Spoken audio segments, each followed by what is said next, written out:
Hey guys, Stealth here. Today in Wargame, a 4v4. This is a moderate start, very low income 4v4 conquest game. McCormick sent this in, and he said that his friends and himself, of course, this being a moderated team, so not a group of randoms. It was a very nice 4v4, ended up being a little bit of a snipe fest or close quarter battle in the middle. That's where he's going to be operating in Bravo. But intense conflict on the left and a 1v1 situation on the far right from the perspective of Blue 4. So we're going to have an intense battle in Echo Foxtrot and some very nice one-on-ones here in Charlie Delta. It's going to be a long match. The game says it's going to run for an hour. I'm not going to cover the whole hour, simply because I don't believe many people watch videos that long. So we're going to be speeding things up every now and then. I'm going to be trying to cover as much of the battle as possible, but of course, if I'm covering something here and something very exciting happens on the right, I might miss it. So I'll do what I can, but we'll just have to see.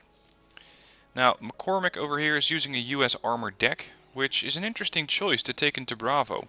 On the one hand, you can say that, well, it has nice and open straight lines, and this is where tanks can do best.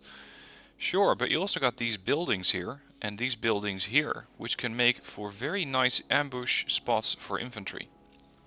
By the way, when I saw McCormick sent this thing in, I could just hear a drill sergeant going, "McCormick, give me 20." I don't know, it's one of those names that you just very easily shout out. Is it just me in that regard, or you guys feel the same? Anyways, let's have a look at the left. We got a couple of M48 A5Ks, Fiat 616, K263s. I'd say that this is a South Korean deck. And the other one, Oberst Schäfer, is definitely German. In the sense we have Jaguars, Leopard 2A4s, Marder 1A3s. And the other guy is using UH-60Ps, which I think are carrying SEALs by the looks of their veterancy. And these are just standard reconnaissance guys. On the right, we're looking at French units, AMX HOTS, mortars, infantry transports. Careful with the quad stacking though. Puma pirates, Tiger Haps. Okay, not too bad. As for McCormick himself, he's going to go in hard. He's going to go in with an M1A2, M551 ACAV, the 163 Pivots, a couple of those. M2A2 Bradleys, so these guys are probably also going to be carrying Rifleman 90. Super Dragons, and the M8 AGS. Now these tanks, of course, are quite nice for the fire support role. You just don't want to put them up against a tank one-on-one, because they simply don't have the armor to do so. Alright, let's get this thing rolling. And that will do. First contact has been made. MI24, pushing in hard. I don't even know how to pronounce that username. We're just going to call him Sergeant. And no, that is not McCormick's drill sergeant, guys. That's someone else. He's pushing forward with his tanks. ACAV in the spotting role. Very bold to be pushing in with an M1A2 this hard. Because the M1A2 doesn't have a lot of cover to fall back to. And Spetsnaz are immediately trying to take it off his hands.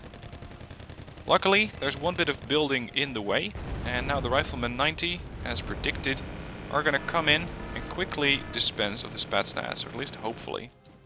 KA-52 managed to take out one of the two 163s, immediately got wiped out by the other 163, so that's an expensive loss for them.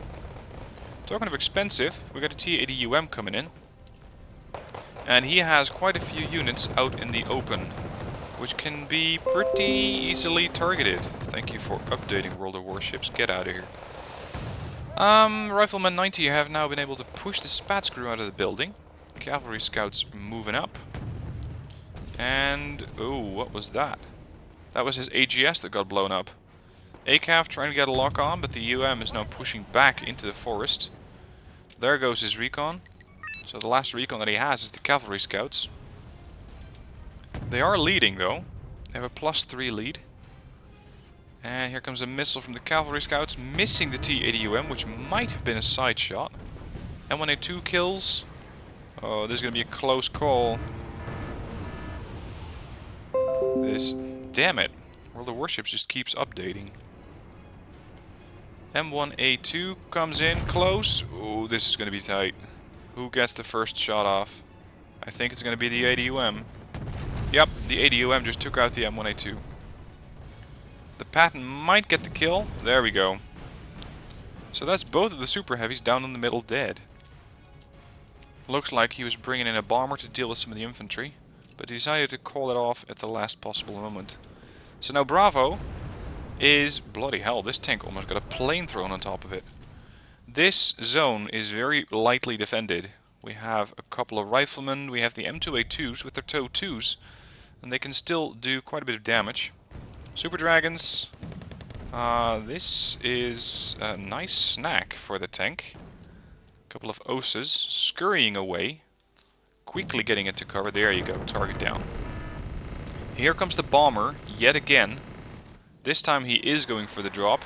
Looks like the Bradleys are going to take the brunt of it. Fortunately, they can take it. If that would have landed on the infantry, on the rifleman there, we would have seen a whole different picture. Still, he's going to need supplies. Let's see how the left's doing. Looks like a bit of a standoff from where I'm standing at the moment. We've got Sochong Sus, Yebeguns, UDT Seals, a couple of recoilless rifle guys, KAFE-25 with fire support team inside. Jaguar Martyr Leopards. Looks like somebody decided to drop a whole lot of napalm. Either airstrike or rocket launched would be my bet. And they're setting up a defensive line on the left as well, because on a map this big, you need to be watching your flanks. I don't think that they have quite enough yet. I would probably park my 205 and potentially the UH-60P as well along these positions, so that you don't have anything coming in from the flank. Because if you do, then it's going to be hard to get them out, especially if it's moderate to good infantry, who can use this little bit of town here to entrench and then push you out of your spawn zone. Now we still have a very good lead for Blue 4, 138 versus 6. They're still tripping +1, and it looks like they are not getting pushed out of Bravo just yet. And this might be one of those information paradoxes. Red 4 might think that they have a really solid position here in the middle, whereas in fact they absolutely don't. They have a really weak position. Just 2 Bradleys out in the open, so they might have been detected. No tanks for support, although we do have a couple of M60s coming in. A couple more Bradleys are pushing forward, trying to get a tow missile in. The T-72 is having none of that and immediately wipes out a Bradley. The other Bradley is suddenly not so confident, and especially with its low hit point pool, it's probably going to get killed off in one shot, unless the T-72 misses, which at that range is not all that likely. Su-24M comes in, drops. Oh dear. Oh, that hurt. 16 riflemen just got killed off there. Bradley goes in close with the Bushmaster, no less. I'm not sure how the Bushmaster is going to be doing any reliable damage to a tank that close, but, well, the autocannon values do ramp up, of course. Anyway, something's going on the right. Let's have a look there. Tiger Hap merely survived with a couple of missiles fired at it from Estrella 10. Looks like he has a pretty decent position here, Legion 90s. It's been a while since I used these guys. I should use them more often. The Erics, the FAMAS and the Minimi is just a very nice combination. Especially those missiles. I mean, the Erics, 25 AP and 60% accuracy. Yes, please. And they're about to see how quickly they can kill that tank. I think they're properly motivated, with tank rounds raining down on their building.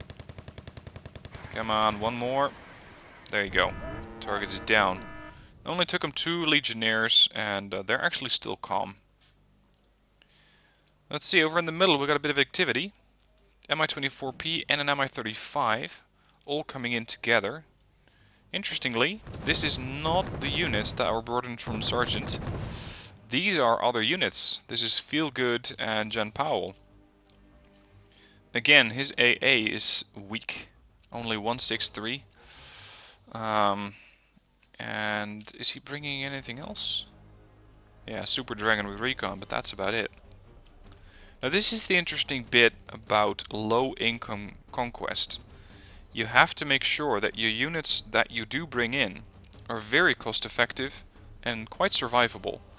Otherwise you might find yourself out of units a bit faster than you had expected. Now this is interesting. The 163 has been spotted.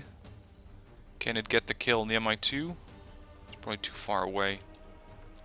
But this thing has a whole different sort of issues because we saw 20 VDV cross the road here. And yeah, you can insert your why did the VDV cross the road jokes right here in the comments. Now, where would they be? If they just came in like that, I think they're making their way through. Unless he's waiting for reinforcements. And token of which, he's putting up a forward smoke screen. So he's definitely planning something.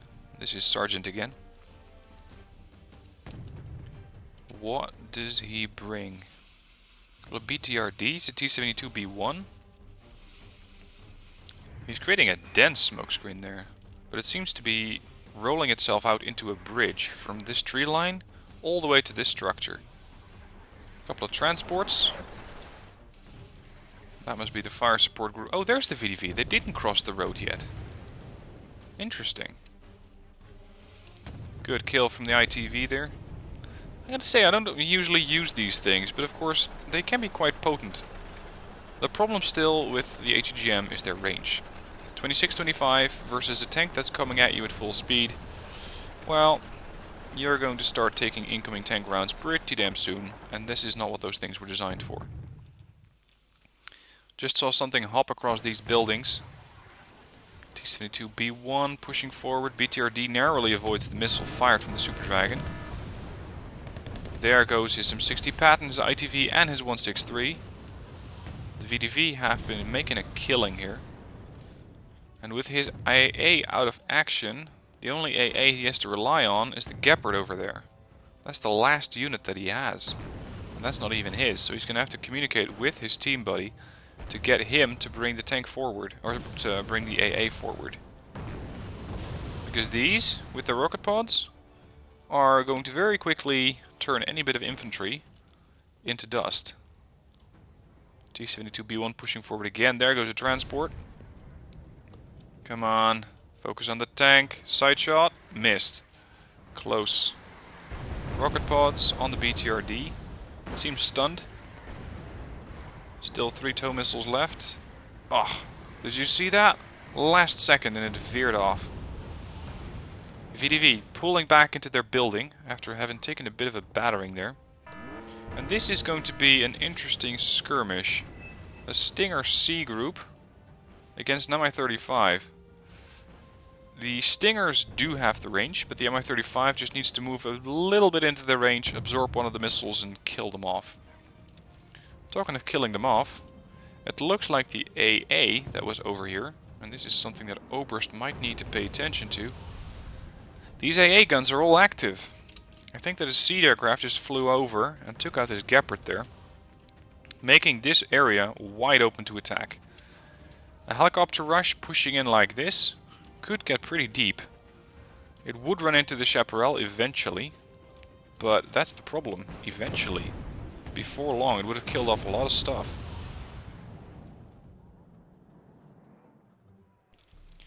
Over on the right, it seems all quiet.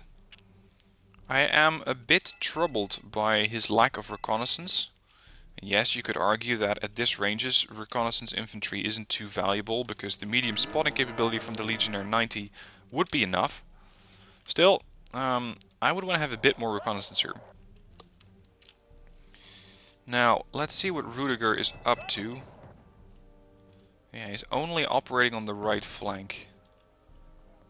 But see, this is another position where I would want to have reconnaissance. Because otherwise you might not know about infantry or vehicles pushing up right across the field. Which, yes, is a bit of a death trap, but it's not impossible.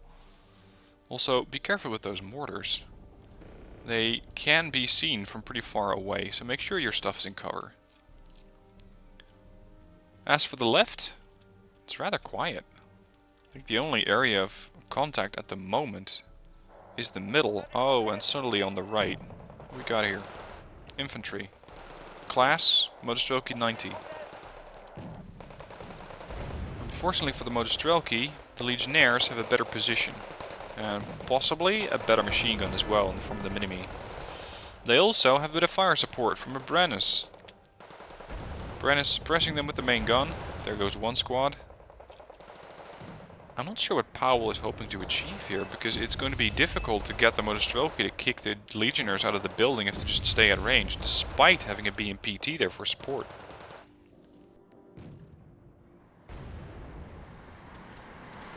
There comes a Peace Pheasant. Here we go. And it seems to have wiped out the rest of the forces there. Now it's time to bring in a logistics unit to get these Legionnaires back up to full strength, before a BMPT just steamrolls them. In the middle, we have a bit of an engagement going on as well. This is McCormick again, dropping off new Rifleman 90. He has to be quick about that, because the Spetsnaz are making their way here. And they're not stopping. Bradley's put in a bit of fire from the Bushmaster, but the Spetsnaz managed to make their way into the smoke screen. Come on. One building further. Oh shit. Ooh. That SU-24 needs to go. No, not that one. The SU-24M that just keeps dropping on top of these guys. They have caused quite a few losses by just continuously bombing these guys. Rifleman 90 still going on a one-on-one against the Spetsnaz. These guys, though, are worried and panicked versus a heavily panicked group of Spetsnaz. And that's when a little bird shows up. These things are pretty rare. I thought I was one of the few users of the little bird. These things, nice and small, very cheap, 30 points. Twin Mark 19 40mm grenade launchers. They are not known for their accuracy at 15%, but that doesn't matter.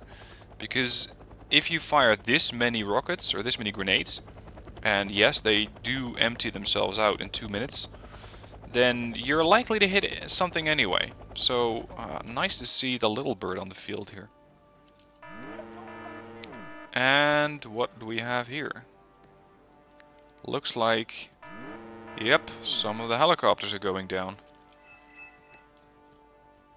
Okay, I'm thinking that Rudiger might be a newer player, judging by his setup here. Rudiger, if you're watching this, or McCormick, maybe you can help him out. We need to get Rudiger to use more reconnaissance infantry. Because he's currently, well, he's not going completely blind, but he doesn't have too much spotting the enemy. Legionnaires, as mentioned, only have medium optics. The Brennus also has medium optics, which is, well, pretty good for a 65-point tank. But you need to be a bit better with your reconnaissance. You need to have more eyes on the situation, otherwise people can sneak up on you. Helos like these, if you're not using them, I would just park them on the ground, just to be on the safe side. And yes, it would take them a bit longer to go through their whole takeoff sequence, but they will not get hit by a stray HGM. Now the middle area is still a very sizable area for skirmishing. A couple of Leopard 2A1s pushing forward against a couple of Motorschützen now. These are the standard Motorschützen, so they have even less of a chance to actually kill the Leopard 2A1s. The Leopards, though, are pretty blind. They don't have a lot of optics themselves, again, medium. But short of that, they're going to have to rely on their own spotting, which means that infantry can and potentially will sneak up on them. Now, interestingly, Red 4 has managed to get a command unit inside this zone. So it has to be either over there or somewhere in here. Because there's just not a lot of hiding spots for it. Oh dear, MiG-912A. Hang on, you're gonna drop those things, those napalm bombs on top of tanks? Because that's not going to particularly do that much. Well, never mind that. It took out 7 of his hit points. I usually use those things against infantry mostly, but this works. Leopards engaging the Chinese infantry there. I still think it's such a weird animation. I mean, it's like they're not firing one round, but 5 or 6? What is that? This leopard really needs to get his ass into cover. Yeah. A couple of WZ-550s. Again, an interesting unit. These have the longest range AGGMs in the game, but they're being used at short range right now. And if you can fire them fast enough, then that, well, it can work, but it is tricky. It looks like this guy could use a bit more fire support. Oberst Schaefer here. It took a hit. Looks like the Chinese are out in force today. ZTZ-85s, let's have a look at him. His other leopards are doing okay. Except for this one though. Missiles going in, there's another ZTZ-85 killed off. Peace Rhine comes in and gets killed off. One thing I haven't really seen happening is attack markers. Because in a situation like this, where you see a missiles coming up from right about there, my first response is to hit F2, which for me is the key for attack marker, and then plunk it down there. So I know that there is some sort of anti-air unit or something that I need to kill on that end. If you have more time, you just click the button which says type your marker, and then you mark it with AA, so you know that there's something there. Now, looks like we have a couple of helos staring at each other from a safe distance. A couple of Mi-2 URS with the Strela 3s and an AH, or an Mi-2. Just keeping each other in check there. On the right flank we do have a pirate, so they're not that likely to sneak anything by there. I am wondering though, has it already happened? It has not already happened. Look at the deployment of this Mi-2. Good play there by, who is that? General Powell. You don't want anything sneaking around. Absolutely not.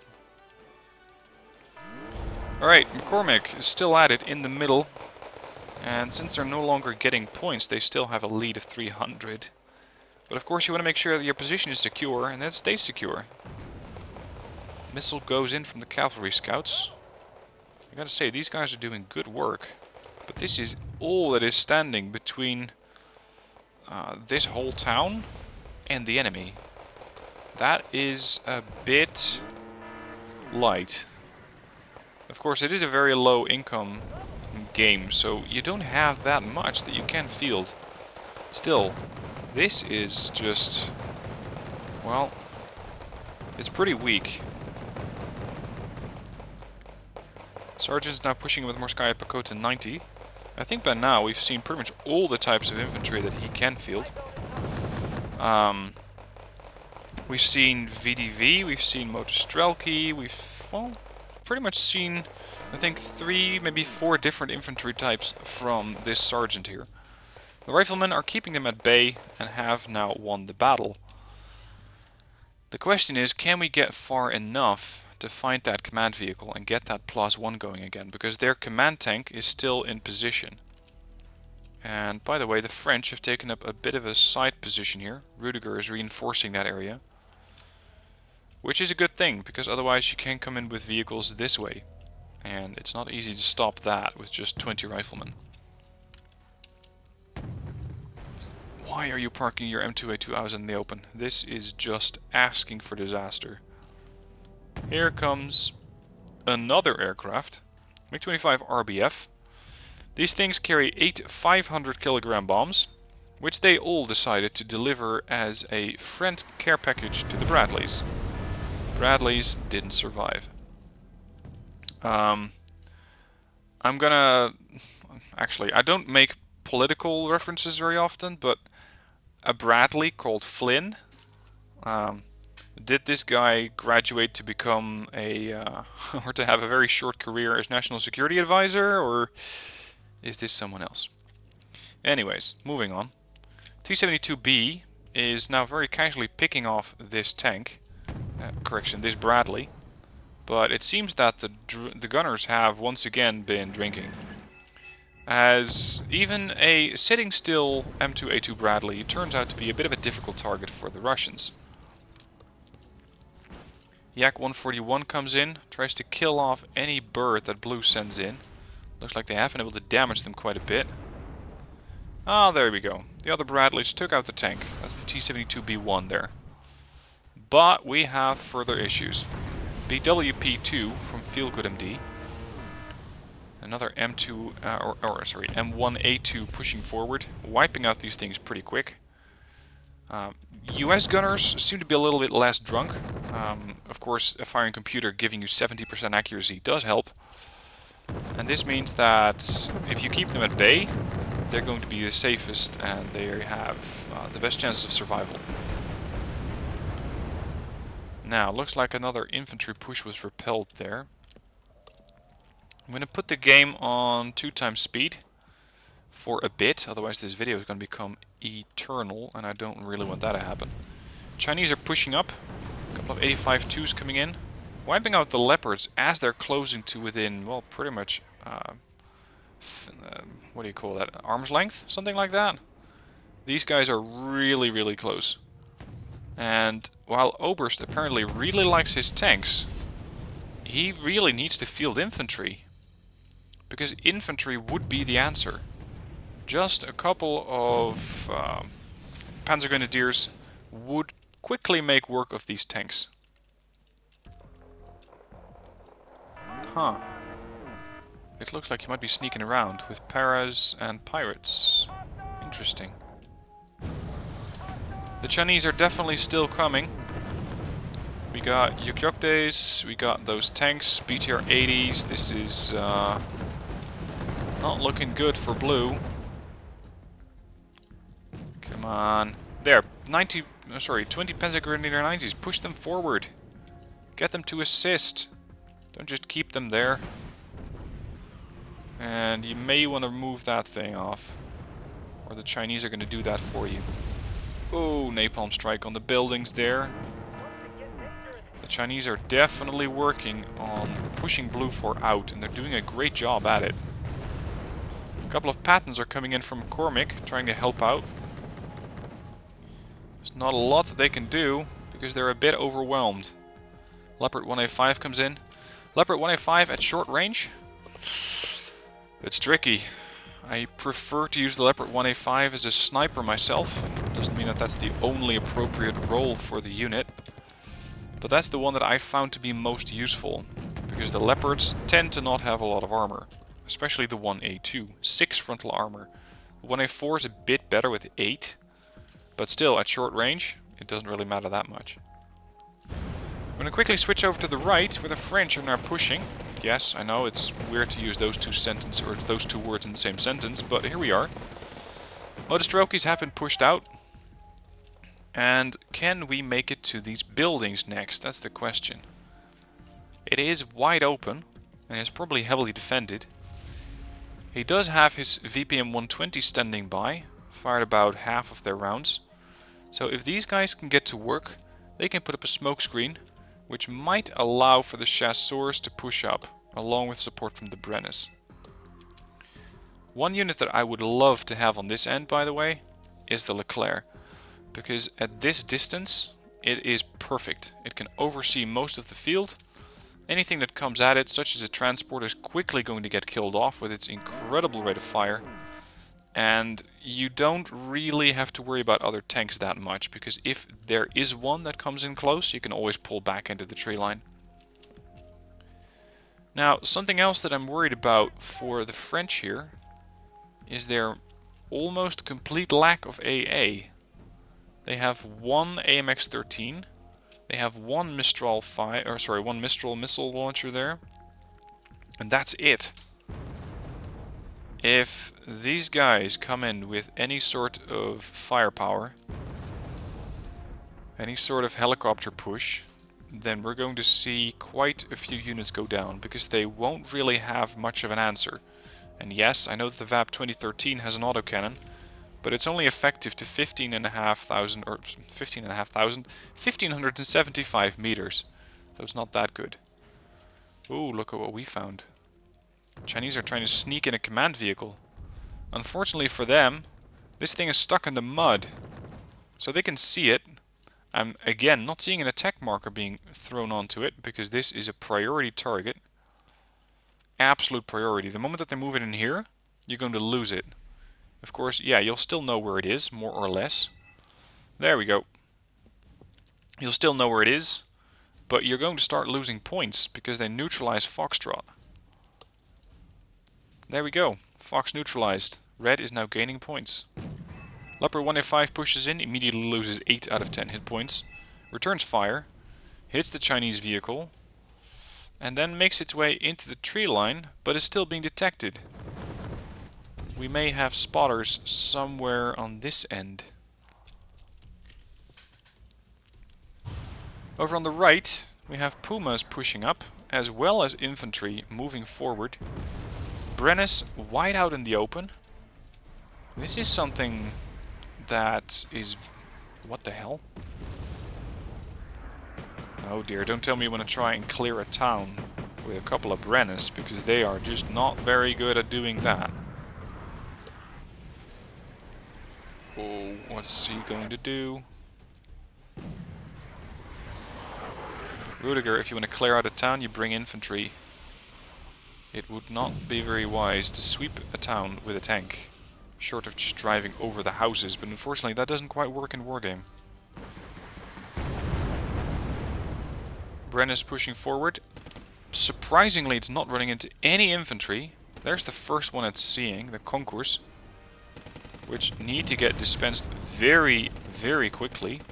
What are these guys doing? They're just merely sitting in the building and not paying attention. Brennus took a big hit there from a 1987 T-72. It's going to get hit again right about now. There we go, he's out. Come on, more smoke and more infantry. Now. Get him in there. Quick. Reverse that Brennus and suppress the infantry. This is your chance. Use your transports, use your VABs, use your chasseurs, use everything you have here. Push. Go. Come on. Because these Brennus are not going to hold out for very long. Spetsnaz with their RPOs won't be that effective, but just wait and see what the Motostrelki 90 can do to your French tank. They're going to turn this into a very, very dead tank very soon. Almost drive over your infantry in reverse, sure. Chasseurs against Spetsnaz. Oh, this is going to be painful. Focus fire on Spetsnaz. There we go. Spetsnaz are out. There's another group of Motostrelki pushing in. Legion 90 pushing forward. Quick, quick, quick. Into the building. Hilo on the run. Come on. Get in there. There we go. They're in. Unfortunately, they cannot quite help out the fight that is happening between the Chasseurs and the Motostrelki, which the Motostrelki are absolutely winning. Now, I'm going to have to quickly zoom back to the left, because we still have a lot going on there. The Germans are now fighting off still at close quarters against the Chinese. I'm not seeing any infantry still. I'm not sure why they're not using infantry, because that would be the right answer here. And towards the middle, somebody else, Feelgood and Sergeant, do know to use infantry. They're pushing through these woods pretty fast. Using a BRDM-2 Concours M at short range feels a bit out of place. Let's see, where's this M1A2? There it is. Oh dear, this thing is not doing very well. Need to fix that up right quick, because we've got a T-80 UM coming in. Rifleman 90 trying to hold on to the forest there. Not quite successful. I'm basically wondering... Yep, there's the bombers again. Different bombers this time around. Can they finally shoot down one of these? There's one. There's two. They dropped a bit of a firewall right on top of the AA gun. And another one over there, which is a position where there's no one. There's the T-80U. My bad, it's not a UM, it's a U. So it's a bit less of a problem. Unfortunately, he did manage to get a bit of a side shot there on the M1A1 as it was reversing. M1A2 pushing forward. Oh, please don't lose this tank. Hit? Not sure. Yep, it was a hit. He just absorbed another HGM right on the front of the vehicle. There's one tank destroyer down. He's quickly reversing because while their AA is... well, has dissuaded two bombers from returning home. it can still pretty quickly get one-shotted. Yes, they do have the pivots and the hawk there, but that's a bit of after the fact. The M1A2 could already be dead by the time that those two open fire on the aircraft. Now, Blue has managed to push these guys out again, but I wouldn't be surprised if the Chinese are now in control of this town, over on the left. As for the right, this is where the French have taken a position. They've taken a good beating, that's for damn sure. And I gotta once again emphasize, these things are fantastic for providing fire support for your infantry. Just have them follow the infantry from a little bit behind. And right now, for example, you could put them over there and suppress the infantry. And that is not exactly sure on my end whether there's a tank nearby, but that would be an ideal way to put all those autocannons to work and just suppress the hell out of the infantry that's inside the building. And of course, mortar strikes do work. They're now stunned. Don't attack with one chasseur, please. Chasseur 85 moving forward against Iglas, of all things. Here come the Vabs. This is what I meant. Autocannon fire. Suppress these bastards. Oh, we got Rozvedkas coming in from the side. Interesting. Looks like the Iglas have been destroyed. Talking of destroyed, I just missed that, but I think that this was the culprit. The M1A2 has been destroyed. Thanks to this little aircraft over here, as it's just making its victory run out of the arena. That is his second super heavy destroyed, potentially his last, depending on how he has his deck set up. So, once again, the M1A2 has been destroyed. The Russians are still pushing very, very deep into this zone. This is no longer under control of Blue 4, and this is an important little bit of buildings here. Without this one, well, the enemy can field ATGMs from this building, which can spell destruction upon any vehicle that you may want to bring in closer. In the meanwhile, we got the Korean infantry, pretty much presenting a full battle line here. There's a bit of a gap here. Might be filled up with the guys that are coming out of the transport here. Judging by their veterancy, I think that they are more... I don't know, the Yibigun? Maybe, not sure. Oh Jesus, these things have to go right quick. BTRTs, very heavily armored. Basically, from what I believe, it's a tank frame with a grenade launcher mounted on top of it. And they are very, very good at dealing a lot of damage to infantry very quickly. So some crossfire going over here. This is something you need to be so damn careful with. Chonmaho 5's coming in? Okay. Where are these guys pushing? Currently they're just suppressing the transports here. Looks like we got a double air patrol here. Speed it up a little bit more. VDV-90 pushing across, immediately getting shot at from absolutely every angle. T-80U just took a double hit from the Pattons, was forced to retreat. BTRT is still alive. Come on, one more round ought to do it. This thing is surprisingly survivable. There we go, he's out of action. So are the Pattons on the right flank, unfortunately. Another missile streaks the Peace Pheasant and actually does a lot of damage to it. I'm surprised that Red 4 hasn't put a command vehicle in here yet. So Chongsu 85 taking a battering from the Zanshi, the ZSD, another ZSD from the left, and this is when the napalm comes in. Again, I would prefer to use an attack marker right there. Just F2, click, making sure that you know where the napalm came from. And yes, the napalm may no longer, or the MLRS may no longer be there by the time that you get around to it, but at least you know where it more or less came from. A couple of cargoes are coming in. That's a very bold move. But then again, they're almost completely pushing Blue 4 out of this Foxtrot zone here. Ooh, nice explosion there. Switching to the right, where we have a Brennus moving forward aggressively.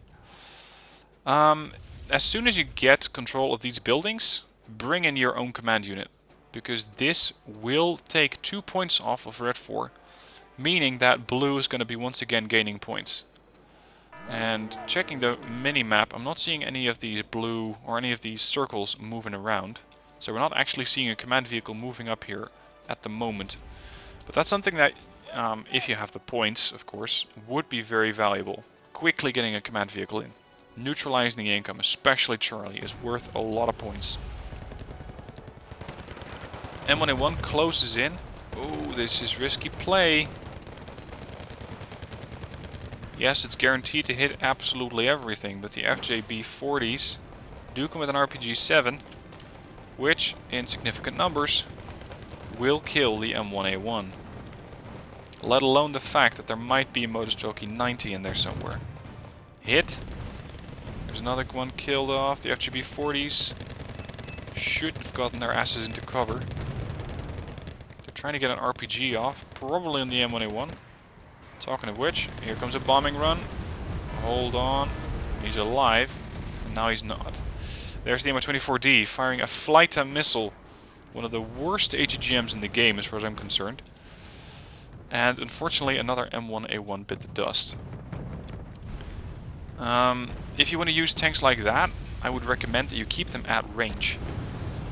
Those tanks up close can be very easily killed.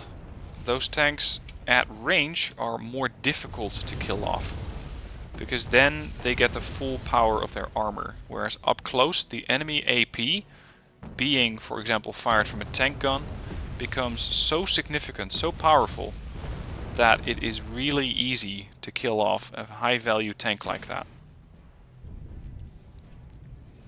Now over on the left we got the K1s.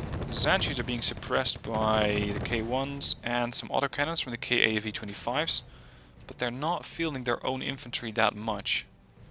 And the way that they're scattered or clustered around here, this would make a very nice artillery strike target. I hope that Red 4 does not realize that. Now, you might be shaking your head like, oh my god, what are these guys doing? They're making all sorts of mistakes. Maybe they're not playing the way that you would be playing. Maybe they're not making the same tactical decisions that you would. But I think that these teams are pretty balanced. It's a nice back and forth that they have going on. And if one of the teams were to make all the mistakes, then yeah, sure, it would be a bit of a one-sided match. But this one seems to be pretty balanced, with both parties being of pretty equal skill levels. And thereby turning into a nice match. And yes, there were tactical mistakes, I'll give you that much. But so long as these guys are having fun, and so long as it's a close match, then, well, what's the harm? Anyway, it looks like Red is pushing up with another bit of units here. There was definitely one AA unit, I'm not sure what the other ones were. There's a Wild Weasel that just took a big hit there. Guess its ECM didn't quite protect it. Afghansky making its way through the wing of a Block 52D. Oh, this is going to be interesting. Pirates against the BMPT. I don't think the Pirates really have a standing chance against that. Especially not against an Afghansky. Yeah, you try saying that a couple of times in a row. VAB 2013 pushing forward. Not really sure what he's hoping to achieve there. Come on guys, we need a command vehicle in Charlie. Quickly. Tank Shashu pushing forward. Looks like they have been suppressed by the 1A4 and the Leopard 2 there. Let's see. They have taken a position inside the town. I'm just wondering what exactly that is that they're bringing. ZSD 90, not very high veterancy. So these are definitely not the elite forces that have been brought in here. But they could still be problematic if you want to try and get this town back. T-80U against a couple of Bradleys. Ooh, this is going to get painful quickly. More HGMs. There we go, he's dead. Bradleys once again suppressing infantry from at a good distance. Spetsnaz grew this time around. Nice and valuable. Would be nice if we could get these guys out of the way quickly. Because Yebeguns against Spetsnaz grew is not really a fair fight. Not at all. Now the M2A2 is pushing forward. A situation like this, I would do it different. I would send the rifleman forward and have the M2A2 stand off, for example right there, where it has cover. So it can still use its autocannon, it can still use its tow missiles. And if there is anything inside these buildings, it can be suppressed by the Bradley. Looks like the French are at it again. Chasseurs pushing up. General Powell definitely on the defensive at this point. Couple of AMX 10P Milans. You don't see these things very often. At least not in my decks. They have autocannons and they have the Milan F1. They are decent support vehicles. Not great, but, well, yeah, there it is. That's exactly the reason that they are usually not in my deck. Even if you have a pure French deck or a Eurocore, there are far better options than this one. Because it just has the worst of both. I mean, it has an autocannon, sure, but if you use it sheerly for the autocannon, it's too expensive. It doesn't have enough armor to survive for very long. And of course, it is a transport vehicle, it's an AMX chassis, so yeah, what do you expect? The HEGM mounted on it, the Milan F1, 40% accuracy at 2400 meter range is just terrible. Because you're not likely to hit anything unless you somehow get the jump on it and it doesn't fire first. But that is not going to be easy. That is going to be pretty tricky to do. Mirage F1CT comes in with a couple of cluster bombs. Can they get the kill? Of course they can. There we go. Unfortunately, that also cost them the aircraft. Let's see. The middle. Oh, look at this. McCormick's making progress. Motostrelky 90. Duking it out with the Pattons. Somehow missing most, if not all, of their RPG-7 so far. There's a hit. Get these riflemen inside the building quick. And, oh, looks like they have control of Bravo again, so Red 4 has stopped gaining points. Looks like they have a helo pretty damn close here.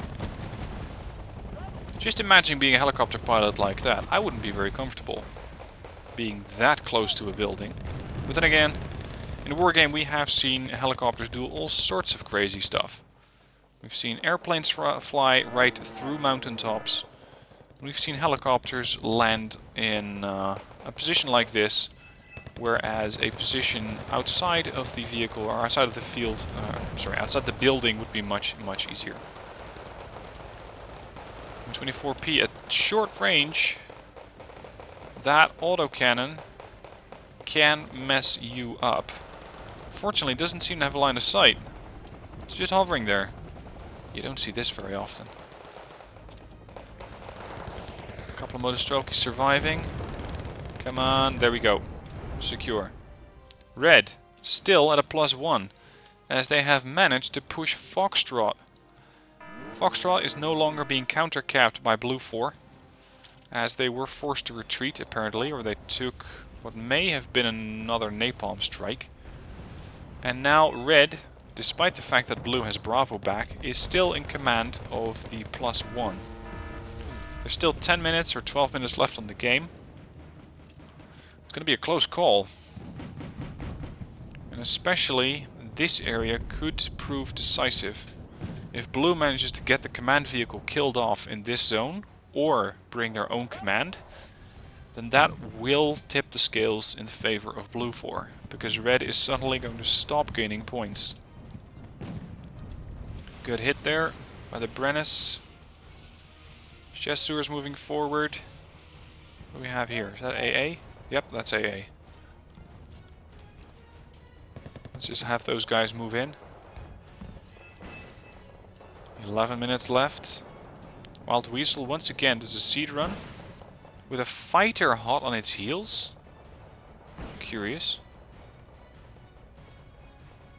Wild Weasel's ECM suite this time around was capable of neutralizing all missiles fired at it, so they just wasted another bit of ammo there. Spetsnaz Gru, still alive, despite the fire from the Bradley that we saw before. Spetsnaz are engaged in a fight against Yebigun, armed with their M14. I mean, come on. It's not even near a fair fight. But if you just keep throwing enough Yebiguns, I was going to say at the wall, but at the Spetsnaz, then, well, at some point the wall will collapse, and so do the Spetsnaz. Short range infantry fighting here as well. Modestroki 90 against Chasseurs. Looks like we have another ally helping out here. And more Modestroki are making their way directly into the zone. They have managed to neutralize the command vehicle, or it's been forced out of the region. Once again, blue 4 on +1. Red must really be reeling now, as it's going to be difficult for them to keep an eye on this sector. Jesus, really? 2 missiles. It fired 4 missiles, only 1 hit. Shrike isn't that inaccurate. Chasseurs going up against Modestrelki. Lots and lots of Modestrelki. They've been completely surrounded. AH-1S doing what it can, but it's almost completely out of ammunitions. There we go. Vulcan's empty, Hydra's empty, and the Itos are done. Oh, we got quite a few units lying here in support. I understand that you may want to keep a rear guard. This is not that time. This is the time we want to push. Pirates, excellent units against infantry. Panthers can really quickly work over infantry. Legion 90, these guys are elite. They were the ones that were inside these structures. They can very quickly get rid of the enemy infantry. They are much, much more capable than Chasseur 85. Commando Paras also pushing in, using their AA-52 machine guns. And it looks like the Modestrelki might be... Yep, they're trying to get themselves out of range. Paras, of course, still closing in. Come on. Let's speed this up a little bit. Chasseur 85 pushing forward. Holy hell. Russians are out in force today. A quad stack of T-72As arrives. And these guys are going to be suppressing anything and everything that moves. Along with a quad stack of further transports with infantry. Oh, come on, get the K1s into work. You get these guys into play right now. Look at this. The French are not just operating on the right, they're also running right down the middle. Looks like they just took a hell of a napalm run there. But they're still moving forward. Right into the reinforcements that were probably meant for Charlie. So they're now very much cutting off these reinforcements. And all the infantry is taking a hail of lead from the BMP-2 autocannons. It's very fortunate that these Mi-25s are not getting involved yet. But that probably won't last too long. 7 minutes left on the game. I'd say by now it's decided. Blue has won. Although, what is this smoke all doing here? Looks like we... Oh, the Alexander's doing a push with the Chinese. Not really too sure where they're pushing here. Because this is not per se a strategic position. I mean, it helps. Especially if you can control this road, but you already have the zone. And this seems to be a bit more of a pressing issue. Although, virtually all of the French forces have now been killed off here. Peace Pheasant comes in, drops on top of the infantry. Infantry just instantly dies. F5A comes in with a napalm, in case there's anyone who wants to be cremated right after they died. A couple of infantry that were surviving there have finally died off as well. And we got T-72B1 and a T-80 going up against an M1A1, who is definitely getting worried. Tank took a good couple of hits there. Using the structures to keep safe. And these tanks are still out in the open. This is a perfect time to use ATGMs, like the ITVs. Those guys would be fantastic in a position like this. Tiger Had with his Hot 2 missile can also easily wipe out these guys. And with the Jihad, it might be able to do something against the infantry that we still have out in the open. But there are quite a few AA guns here. Tunguska and a Bryusa. So we need to be careful there. And there we go. Blue has captured the area. It took them a bit, but they got there in the end. And they now have a +3. So let's put this thing at +2 speed. We can keep it just under an hour. And wrap this game up. See, here's the thing for red. Now they have infantry and vehicles inside this position, and now what?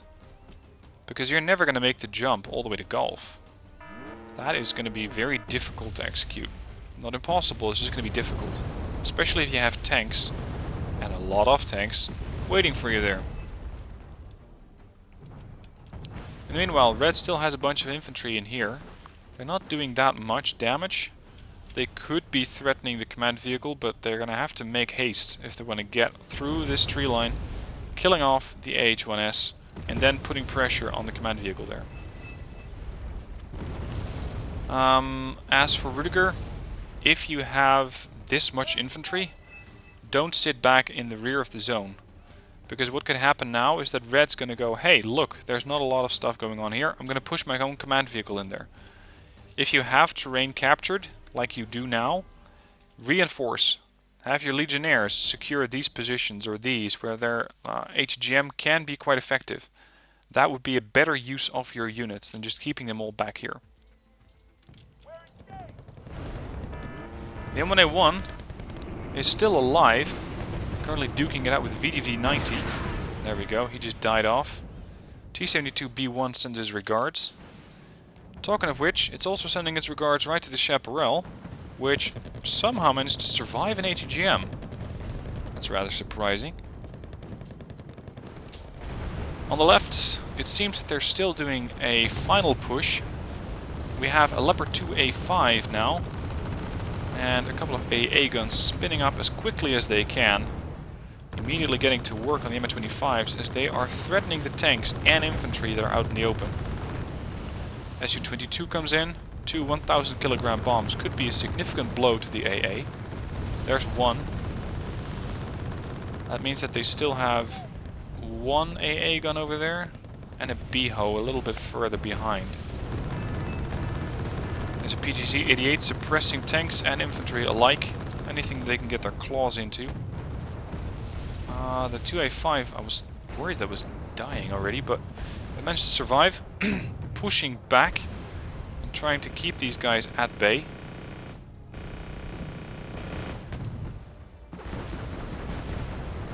MiG-27 comes in again. What's this going to kill off this time? Does it even have a line of sight on anything? Oh yes, it damn near killed the Leopard 2A5. I'm not really sure how they kept vision on it, but that was a good strike. Because this Super Heavy is going to be out of the fight for the rest of the match. AA gun killed off by the Wild Weasel, but they still have plenty where that came from. Q5D comes in, seemingly intent on finishing the job. It dropped a couple of bombs right close to the Leopard 2A4, but not on top of it, so they're fine. 40 seconds left. Scores are now 6-12 versus 2-32, so this game is pretty much done. AH-1S. This is a perfect situation for an AH-1S. It's Hydra, it's Vulcan, they can all get to work on killing off the Xanshi before the Xanshi have a chance to escape. There's just nowhere that these guys can go. Little birds coming in. These guys could have been very helpful here, but there was a lot of AA around, so well, they might have been helpful, but they probably would have died very quickly. The Russians are still not giving up. General Powell continues to put pressure on this flank with his Motor Stroke 90. And there we go, that's the end of the match. Total victory for Blue. Look at the scores. Pretty close. 600 points win. Very, very close. Rudiger went negative by 4 points. 600 points gain for Oberst, and 1000 points gain for Kachisko. As for the other guys, pretty even as well. Look at this. The Alexander lost 1 point. Yeah, he got 1 point less in kills than he got in losses. So very, very close. And then, well, we're still going to call him Sergeant.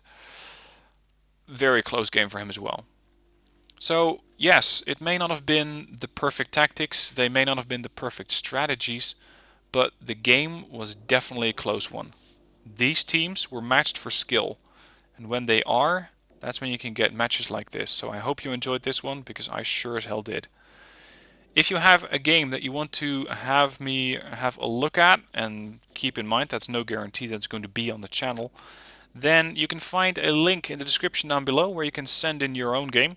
Please give me a good description of why I should be covering it, what's interesting about it, and what I should be paying attention to. And there is a chance that you'll be seeing your game on the channel soon enough. For now, I hope you enjoyed this one, and I'll see you soon for more Wargame Red Dragon.